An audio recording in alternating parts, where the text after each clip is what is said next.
Because of redistricting, most of Montgomery County is now in Congressional District 4, where no incumbent is running for re-election.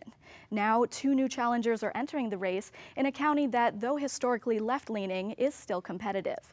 The Republican candidate is Dan David, a money manager and financial whistleblower from Skippack Township. He says he's not your typical politician. Oh, I think he's a very honest person. I think he's credit-worthy. He speaks common language. He doesn't try to put on airs of any kind. He tells it like it is. He appeals to logic. Dan David held a town hall in Collegeville in September, one of the 20 to 30 he plans to make before the election. PBS 39 met him on the campaign trail and is doing the same for a separate story on his opponent, Democratic State Representative Madeline Dean. This election, David is fighting an uphill battle. Montgomery County's 266,000 registered Democrats outnumber its 205,000 registered Republicans, and his campaign has raised less than half of the campaign of Madeline Dean. One reason, the Republican Party has not contributed any funds to his campaign, according to Federal Election Commission records. I'm not endorsed by the National Republican Committee or State Republican Committee, and I don't care. I need the endorsement of the people.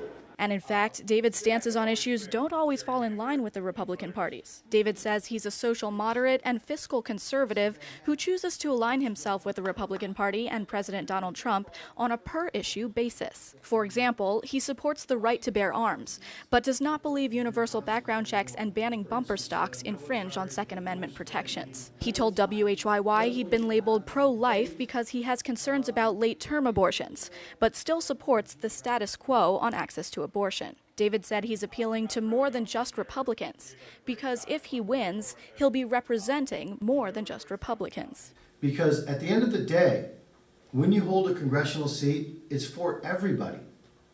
You have to be able to talk to the people, all the people, prior to an election, no matter what their party affiliation.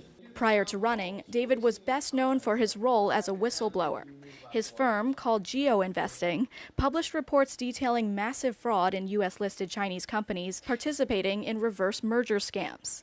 David was featured in a documentary on the fraud, The China Hustle, which was released earlier this year. He said he tried to alert the U.S. Securities and Exchange Commission about the fraud, but no one wanted to listen to him. He says that and other foreign interference in the American fiscal and political systems is a major reason why he's running for Congress. But I don't think that we're taking this as seriously as we should.